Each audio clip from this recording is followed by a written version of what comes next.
할렐루야. 주님의 은혜가 예비드린 여러분 모두 함께 하시기를 바랍니다.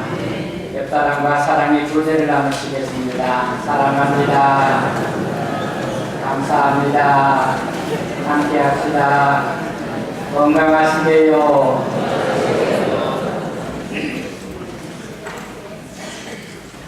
김장들 하셨습니까? 남자분들은 대답을 한 번도 안 하셨어요. 주스를 마시고 난 후에 김장을 하게 나면 비로소 한 해가 다 간 것, 한 해의 일을 다 한 것 같은 느낌이 들게 됩니다. 그만큼 김장은 특히 여성분들에게 있어서 큰 부담이 가는 일입니다. 우리 교회도 지난주에 김장을 마쳤으니 한 해 큰 일을 다 마친 것 같습니다. 김장을 하기 위해서 수고하신 분들, 또 김장을 위해서 헌물하신 모든 분들께 진심으로 감사와 축복을 드립니다. 여러분의 수고와 헌신으로 성도들에게 즐거운 식탁이 준비된 줄로 믿습니다. 지난 여름에 우리 교회학교 교사들 거리들이 대구 파타야 여행을 갔습니다. 제일 먼저 간 곳이 파타야의 100만년 바위공원이라는 곳입니다. 기암 기석을 많이 갖다 놓고 그곳에 동물원을 꾸며서 코끼리, 사자, 호랑이, 악어, 기린 이런 집 동물들을 많이 갖다 놨어요.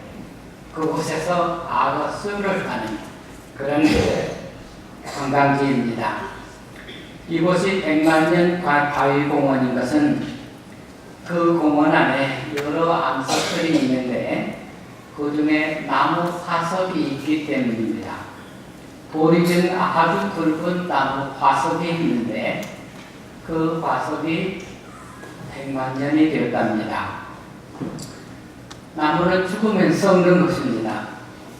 그런데 이 나무가 썩지 않을 조건이 되자 100만 년에 걸쳐서 돌이 된 것입니다. 이태리 폼페이에 가면 폼페이 유적이 있는데 이 유적을 돌아보다 보면 사람이 화석이 된 것을 볼 수 있습니다. 베수비오 화산이 폭발할 때 화산재에 파묻힌 사람들이 그 화산재 아래에서 그대로 돌이 된 것입니다. 그 화석들은 여러 가지 사람의 모양을 하고 있고 죽을 때 모습이 그대로 화석이 되어서 사람들에게 보여지고 있습니다. 죽은 것들이 일정한 조건이 되면 썩어서 없어지지 않고 화석이 되어서 남게 됩니다. 우리는 이 화석을 통해서 과거에 살았던 생명의 흔적들을 보기도 합니다. 이런 것들은 역사적으로 가치가 있는 것이기도 합니다. 하지만 결코 화석이 되어서는 안 될 것들이 있습니다. 죽어서는 안 될 것, 살아서 생명이 유지되어야 할 것들이 있는 것입니다. 그 중에 하나가 신앙입니다. 우리가 믿음으로 산다고 하는데 이 믿음이 죽은 지 오래되어 화석화된 신앙생활을 하게 되는 경우가 있습니다. 자신이 믿는다고 생각하는데 실은 자기 속에 신앙이 없는 것입니다. 신앙의 모양은 있는데 그 속에 생명이 없는 것입니다. 사도 바울은 디모데후서 3장 5절에서 경건의 모양은 있으나 경건의 능력은 없다 하셨는데 바로 그런 내용이 되겠습니다. 그것을 성경은 신앙인의 외식이라고 말합니다. 신앙은 반복되어 가면서 반복되는 것이 신앙인데 이 반복되는 신앙이 세월이 가면서 전통이 됩니다. 그래서 신앙 전통은 그 신앙의 내용을 그 형식 안에 담고 있는 것입니다. 그러나 이 신앙 전통이 오래되어서 화석이 되면 그 안에 모양은 있지만 생명이 없게 됩니다. 신앙의 형태는 있는데 그 속에 신앙의 본질 내용은 없어서 화석화된 신앙이 되게 됩니다. 그런 신앙생활을 하게 되면 신앙인들은 의식하게 됩니다. 오늘 여러분과 함께 주님의 말씀으로 이 주제를 같이 나누어 보겠습니다. 주님께서 갈릴리에서 공생의 사역을 시작하셨는데 바리새인과 서기관들이 예루살렘에서 예수님께 모여들었어요. 왜 왔을까요? 갈릴리에서 사역하시는 예수님의 소문이 예루살렘에 퍼졌던 것이죠. 그래서 사람들은 아마 예수라는 사람이 어떤 분인지, 그가 무엇을 하는지 관찰하기 위해서 예루살렘에서 갈릴리로 사람들을 보냈을 것입니다. 그런데 이렇게 온 사람들의 눈에 거슬리는 것이 보였어요. 눈에 거슬리는 것이 딱 걸렸어요. 뭔가 증거를 잡으러, 책을 잡으러 온 사람들인데 책 잡힌 것이 보인 것입니다. 몇 사람이 씻지 않은 손으로 떡을 먹는 것을 본 것입니다. 원래 유대인들은 전통적으로 밖에 나갔다 와서 손을 씻지 않거나 또 시장에 갔다가 돌아와서 물을 뿌리지 않고는 먹지 않았습니다. 오늘 성경에도 그렇게 쓰여 있죠. 물을 뿌리는 것은 목욕을 하는 것을 뜻합니다. 우리로 말하면 샤워를 하는 것이죠. 그래서 밖에 시장에 나갔다가 돌아오면은 샤워를 한 후에 음식을 먹었다는 그것이 그들의 전통적인 것이었다는 것입니다.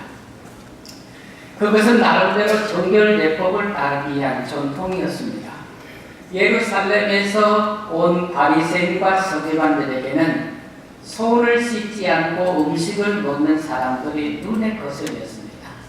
그들이 하고 있는 일상적인 일, 그들이 주장하고 있는 전통을 거슬렀다고 생각하기 때문입니다.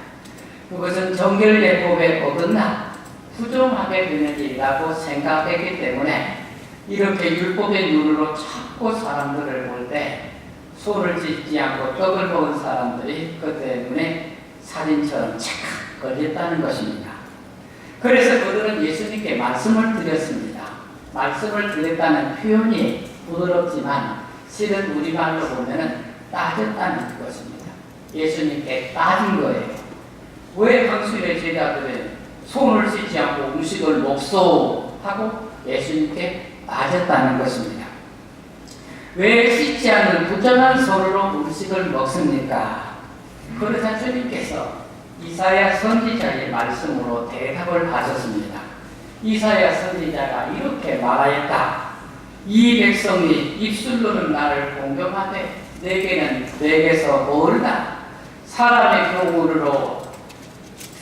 계명으로 교훈을 삼아 나를 헛되이 경배하도록 가르친다. 너희가 하나님의 계명은 누리고 사람의 전통은 지킨다. 너희 전통을 지키려고 하나님의 계명을 버리고 있다. 주님께서는 도리어 책 잡은 사람들에게 도리어 이렇게 단문하면서 말씀하시는 것입니다.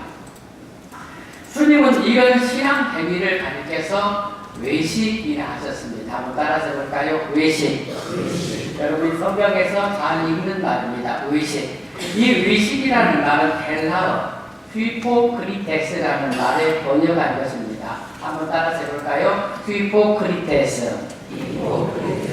네, 잘 안 된다고 이상하게 생각하지 마세요. 저도 설교 끝나면 잊어버리니까요. 이 휘포크리테스라는 말은 연극 배우라는 뜻이에요. 연극 배우가 과거에 분장을 하고 가면을 쓰고 사람들 앞에서 연극을 하죠. 이 연극 배우를 가리키는 말이 휘포크리테스입니다. 이 휘포크리테스는 이중인격자, 겉과 속이 다른 사람, 위선자 이런 뜻을 담고 있습니다. 그래서 여러분 의식이다, 의식하다 한 말은 이중인격자, 위선자 이런 의미를 담고 있어요. 입술로는 존경하는 체 하지만 마음은 하나님에게서 먼 것, 그게 의식하는 거죠. 입으로는 하나님을 잘 말해요.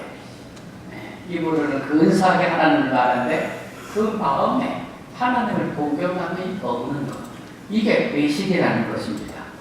이런 의식에서 나온 신앙은 사람의 계명, 유전을 하나님의 말씀보다 것보다 우선하여 가르치는데 그것을 헛된 경배라 하셨습니다.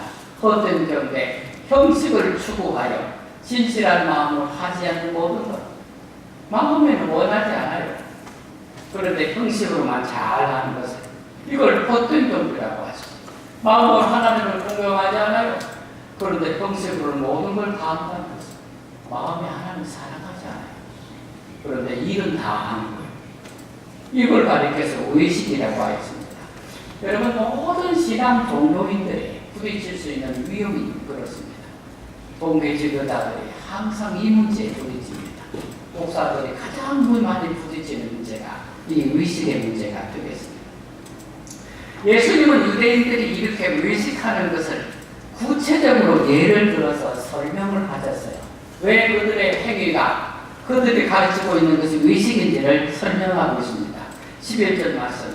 너희는 이르되 사람이 아버지에게나 어머니에게나 말하기를 내가 유익하게 할 것이 고르반 곧 하나님께 드림이 되었다고 말하기만 하면 그만이라 하고 말씀하셨어요. 이것을 잘 이해하기 위해서는 고르반이라는 말을 이해를 하셔야 되겠어요. 고르반, 어로상으로는 코르반 그렇습니다. 따라서 볼까요? 코르반. 네.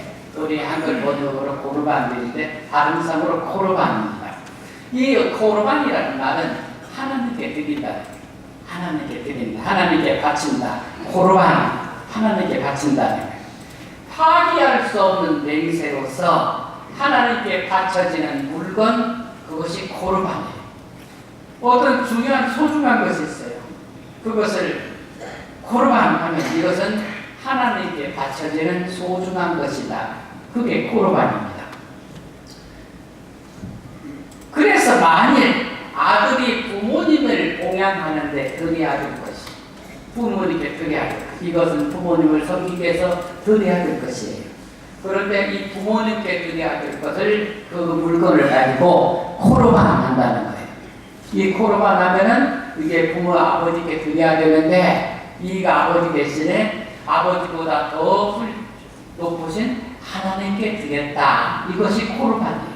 그래서 아버지께 드리지 않고 하나님께 드렸기 때문에 이것을 온당하게 여겨서 아버지께 드리지 않고 코르반하고 하나님께 드리면 그것을 흠을 삼지 않았다는 거예요. 그게 코르반의 내용입니다. 그런데 여러분, 이것이 신앙의 열정이 상실되면서 변질이 되는데 어떻게 변질이 되냐면요, 마땅히 아버지께 드려야 될 거예요. 마땅히 어머니께 드려야 될 것이에요. 그것을 코르반해요. 그리고 나서 안 드려요. 그런데 코르반하고 나서 하나님께 안 드려도 성전에 갖다 안 바쳐도 아무런 흠이 되지 않고 코르반한 다음에는 자기가 써도 된다. 이렇게 변질시켜서 가르친 거예요. 그게 장로들의 유전입니다. 코르반 하면 하나님께 바쳐야 돼요. 그런데 코르반 하고 나서 부모님께 드리지도 않고 하나님께 바치지도 않고 자기를 위해서 쓰는 것을, 그것을 온당하다고 코르반했기 때문에 아무런 문제가 없다고 가르치다는 것입니다. 이것이 장로들의 유전을 가지고 하나님의 계명을 어긋나게 했다. 예수님께서 그렇게 지적하시고 있는 것입니다. 그런데 이 코르반이 더 나가서 이렇게 됐어요. 어떤 중요한 물건이 있어요. 아주 소중한 것이 있어요. 그래서 여기저기서 사람들이 다 관심을 갖고 거기에다가 눈독을 들여요. 그러면 내가 그것을 다른 사람이 넘보지 못하도록 코르반을 해버려요. 그러면 그것은 하나님께 드렸으니까 다른 사람이 넘보지 못하는 거예요. 그리고 나서 내 소유로 온전하게 만들어요. 그러니까 사람이 자기 물건을 확실하게 내 것으로 만들기 위해서 코르반했다는 거예요. 그렇게 변질되게 만들었다는 그런 내용이 되겠습니다.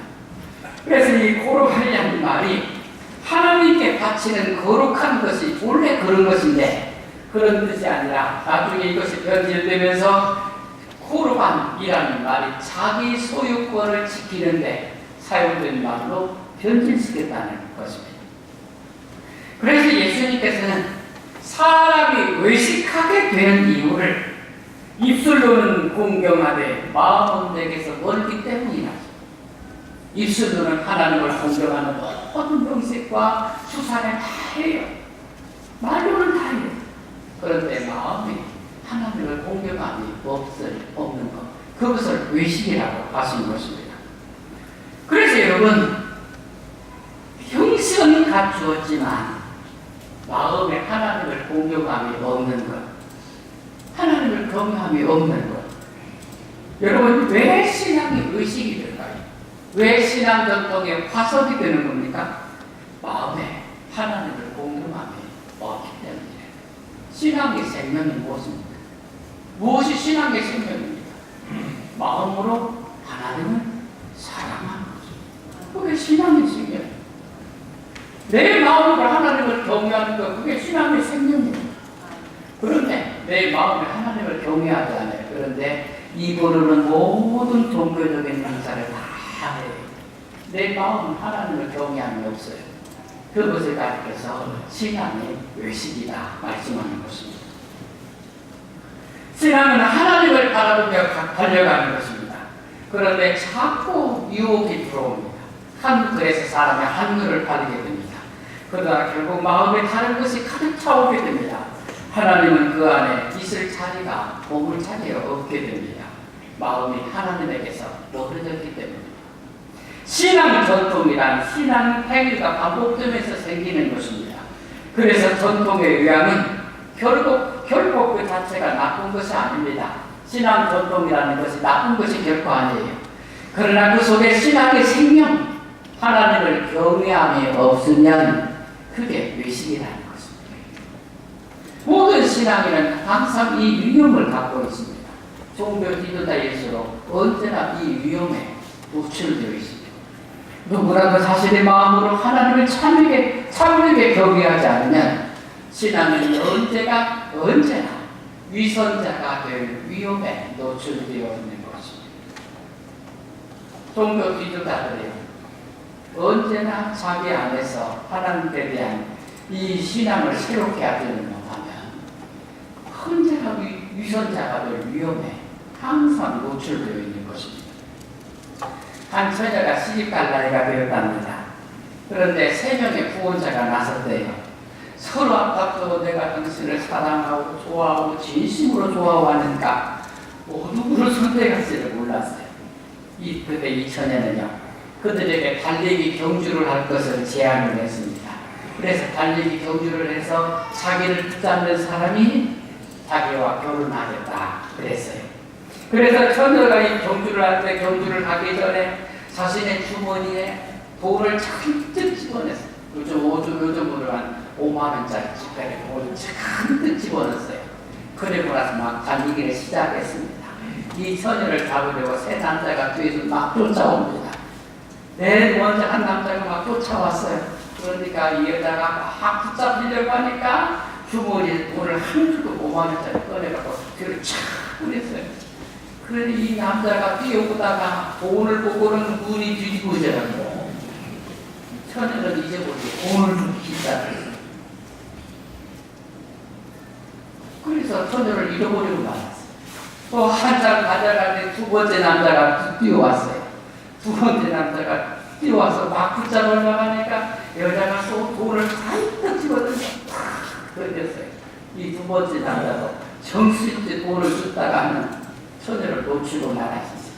3번째 남자가요, 정신없이 뛰어오다가 여자를 발견했어요. 그래 막 붙잡으려고 하는데 여자가 나머지 있는 걸 탁 들어가고 탁 던졌어요. 그런데 이 남자가 돈을 아랑곳하지 않고 부지런히 달려서 이 처녀를 붙잡았대요. 그래가지고 결혼을 했다고 합니다. 여러분, 오늘 교회와 성도들의 모습이에요. 우리가 하나님 믿는 것 같은데 돈만 쫓아가고요.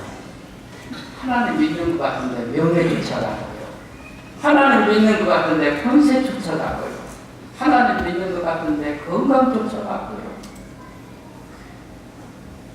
그래서 우리 안에 하나님을 믿는 형식은 있는데 내 속에 하나님 사랑이 없다.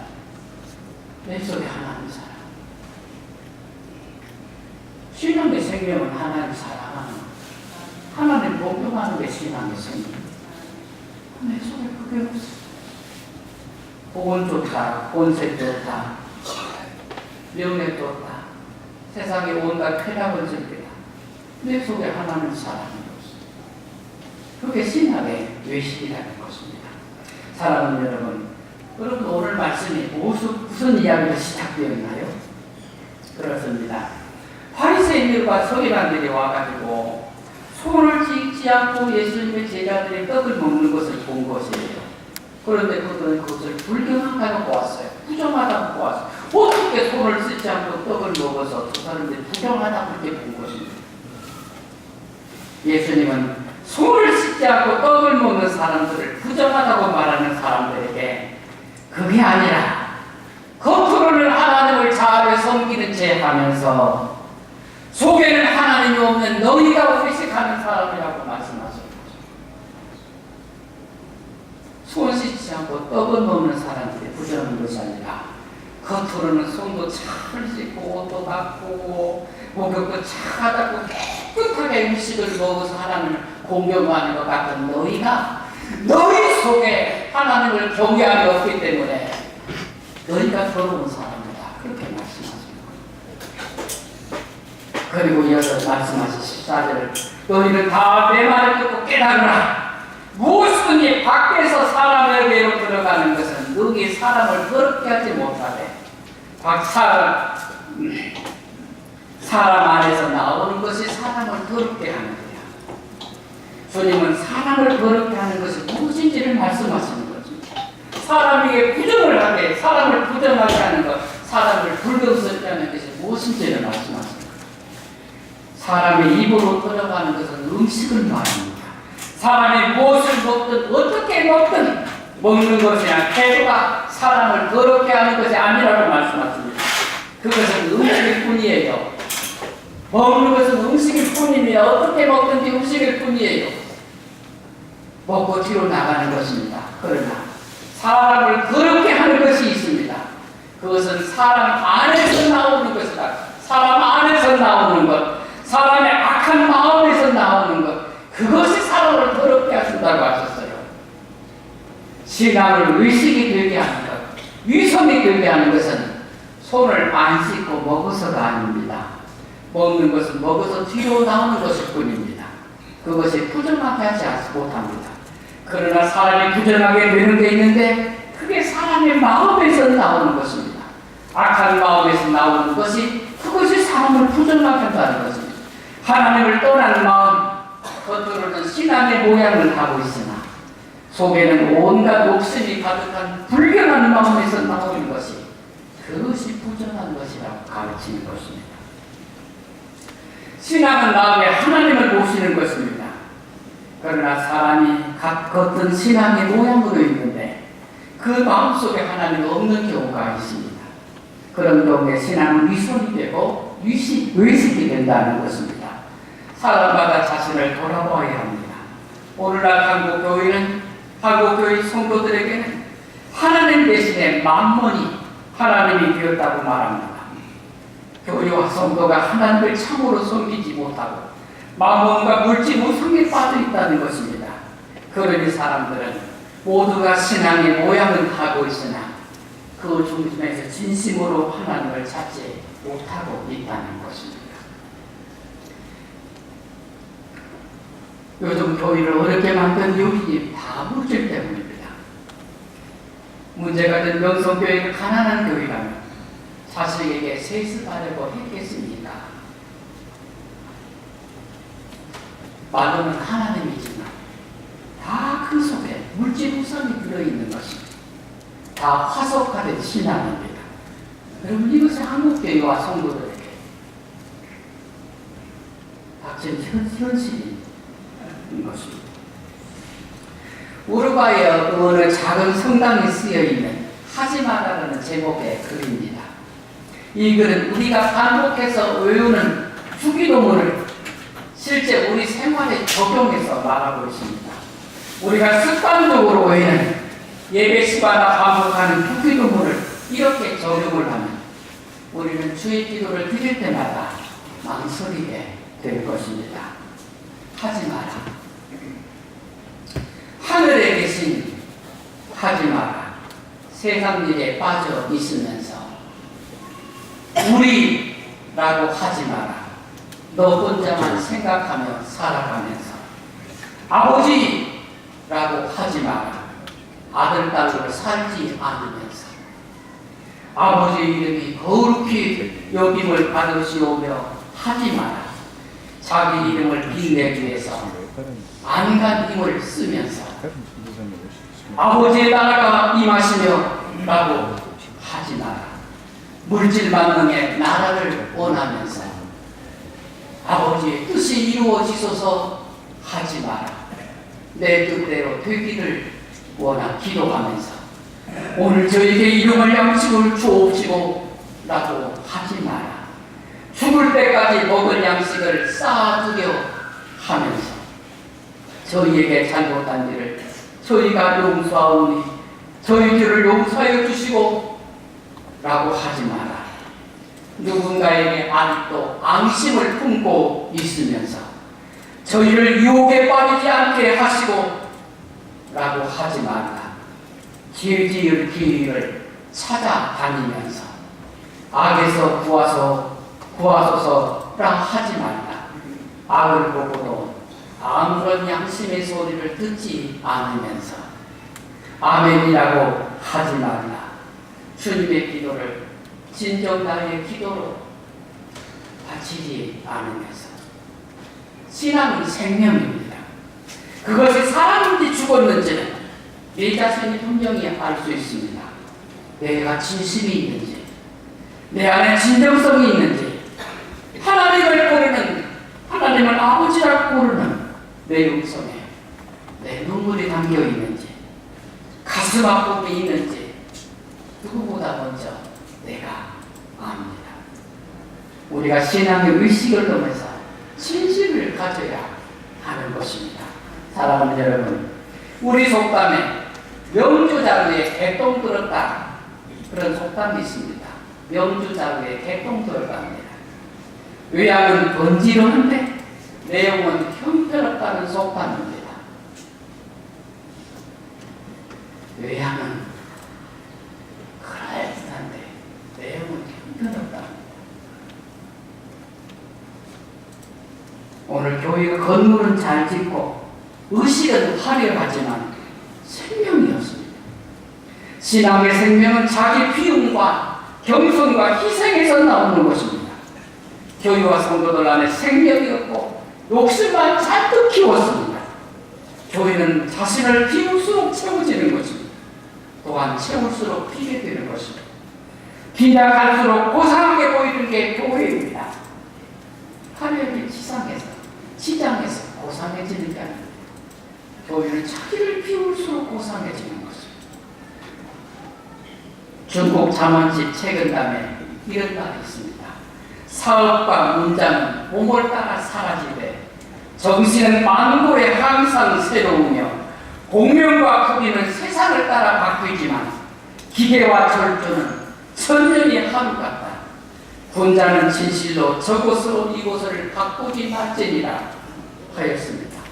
중요한 것이 무엇이냐? 정신이라는 것입니다. 중요한 것은 물질이 아닙니다. 정신이라는 거죠. 중요한 것은 속사람입니다. 중요한 것은 영성입니다. 모두가 것만 추구하다가 신앙이 외식이 되어버렸습니다. 교회가 정신이 살아있는지 영성이 살아있는지 질문해야 할 시간입니다. 기도드리겠습니다. 하나님 아버지, 우리를 도우시기를 원합니다.